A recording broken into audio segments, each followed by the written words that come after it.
नमस्कार दोस्तों। पिछले कुछ दिन से स्टॉक मार्केट में गिरावट आ रही है।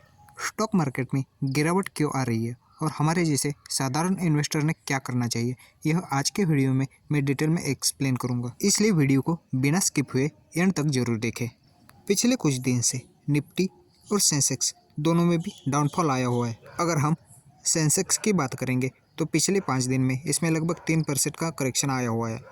अगर पिछले 15 या 20 दिन की बात करेंगे तो सेंसेक्स ऑल टाइम हाइस 6% डाउन हुआ है। सेम कंडीशन निफ्टी 50 की भी है।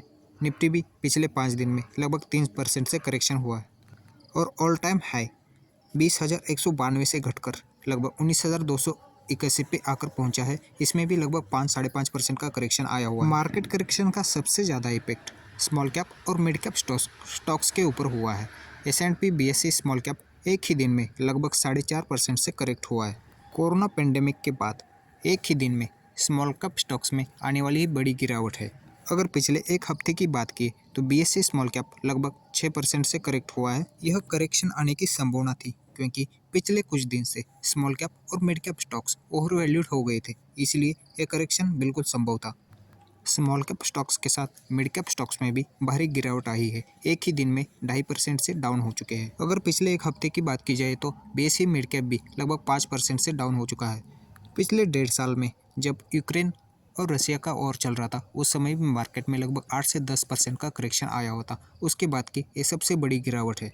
मार्केट में करेक्शन आने के कुछ कारण इस प्रकार भी हो सकते हैं।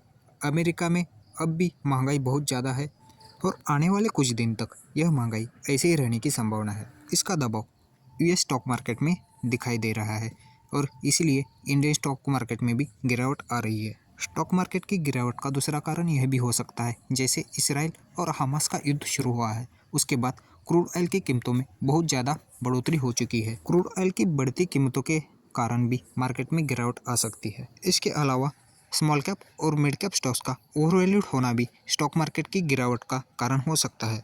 स्टॉक मार्केट के फ्यूचर के बारे में गेस लगाना ये तो बहुत मुश्किल बात है, लेकिन जैसे ही और क्रूड ऑयल की कीमतें बढ़ेगी वैसे और स्टॉक मार्केट में करेक्शन आने की संभावना बताई जा रही है।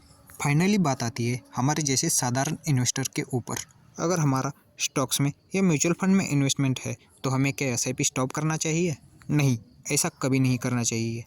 मैं यहाँ आप लोगों के लिए एक छोटा एग्जांपल बता देता हूँ। अगर हमें ज़्यादा गोल्ड खरीदना है तो हम कब खरीदते हैं? जब गोल्ड की प्राइसें बढ़ेगी तब खरीदते हैं या गोल्ड की प्राइसें कम होगी तब खरीदते हैं? जाहिर सी बात है, जब सोने की कीमतें कम होती है तभी हम सोना खरीदने की कोशिश करते हैं। मार्केट में भी सेम ऐसी है।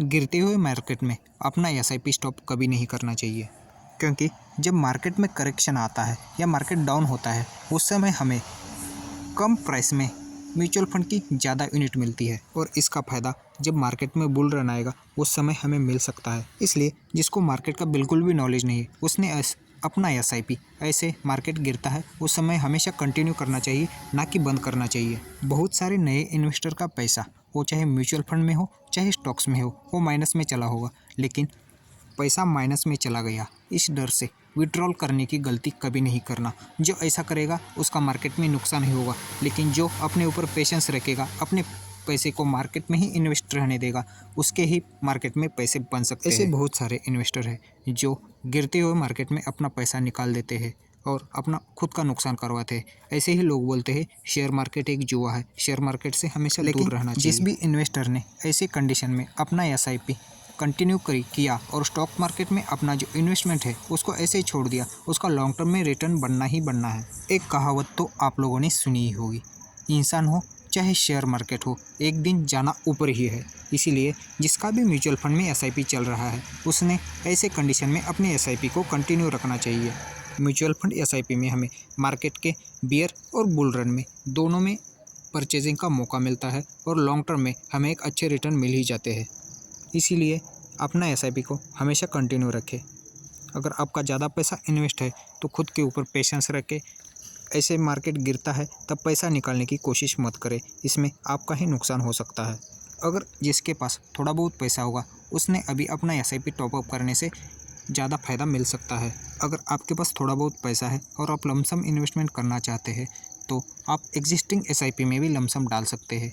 आने वाले समय में मार्केट और भी गिर सकता है, इसलिए एक साथ लमसम इन्वेस्टमेंट नहीं करना चाहिए, थोड़ा थोड़ा लमसम अमाउंट इन्वेस्टमेंट करना चाहिए। अगर एसआईपी में हमें बेहतर रिटर्न चाहिए तो ऐसे समय में मार्केट में इन्वेस्टमेंट करने से हमें लॉन्ग टर्म में बहुत अच्छे रिटर्न मिल सकते हैं। हमारा स्मॉल अमाउंट भी एक अच्छा वेल्थ क्रिएशन करके दे सकता है। इसीलिए अपनी एसआईपी को मार्केट बंद जितना नीचे गिरेगा उतना ही ऊपर उठने की उसमें पोटेंशियल रहेगा। आप अगर स्टॉक मार्केट का हिस्ट्री देखोगे तो जितना शेयर मार्केट नीचे गिरा है उतना ही कम समय में ऊपर भी आया है। इसीलिए ऐसे समय से डरना नहीं है, अपना इन्वेस्टमेंट हमेशा बरकरार रखना है, तभी आपका मार्केट में पैसा बनेगा। धन्यवाद।